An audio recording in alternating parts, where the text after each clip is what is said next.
chapitre 5, je lis au nom du Christ. Je chanterai à mon bien-aimé le cantique de mon bien-aimé sur sa vie. Mon bien-aimé avait une vie, Sion plutôt fertile.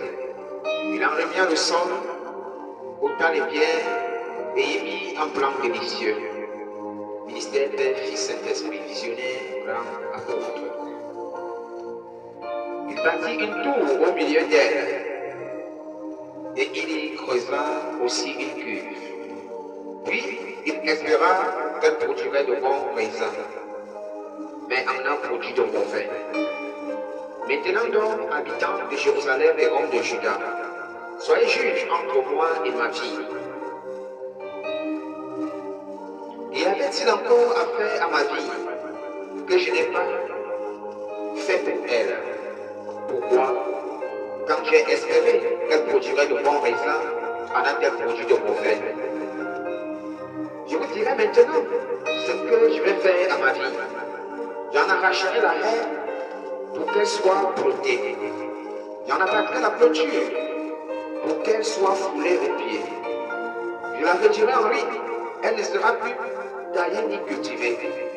Les ronces et les épines y croîtront, et je donnerai mes ordres aux nuées, afin que ne laisse plus tomber la pluie sur elle. La vie de l'Éternel des armées, c'est la maison d'Israël. Et les hommes de Juda, c'est le plan qu'il chérissait.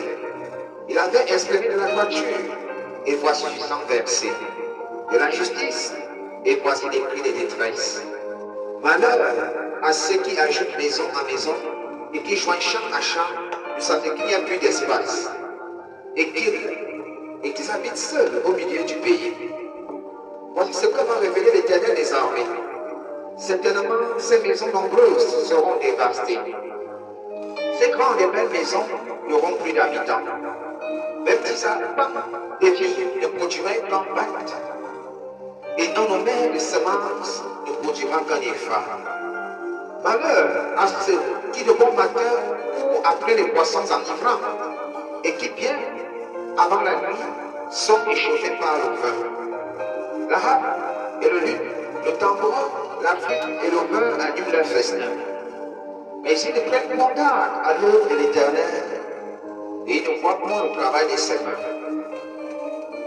C'est pourquoi mon peuple sera soudain enlevé captif. Sa noblesse mourra de faim, et sa multitude sera desséchée par la soif. C'est pourquoi le séjour des morts ouvre sa bouche, élargit sa gueule outre mesure. Alors descend la magnificence et la richesse de Sion, et sa foule brillante et joyeuse. Les petits seront abattus, les grands seront humiliés, et les regards des auteurs seront abaissés. L'Éternel des armées sera élevé par le jugement, et le Dieu saint sera sanctifié par la justice. Les brebis paîtront comme sur leur pâturage, et des étrangers dévoreront les possessions ruinées des riches. Malheur à ceux qui tirent l'iniquité avec les cordes du vice, et le péché avec les traits d'un char, et qui disent qu'il hâte de l'accélérer son œuvre avant que nous la voyions. Que le décret du Saint d'Israël arrive et s'exécute afin que nous le connaissions. Malheur à ceux qui appellent le mal bien et le bien mal, qui changent les ténèbres en lumière et la lumière en ténèbres, qui changent l'amertume en douceur et la douceur en amertume. Malheur à ceux qui sont sages à leurs yeux et qui se croient intelligents. Malheur à ceux qui ont de la bravoure pour boire du vin et de la vaillance pour mêler des liqueurs forts, qui justifient le coupable pour un présent et enlèvent aux innocents leurs droits.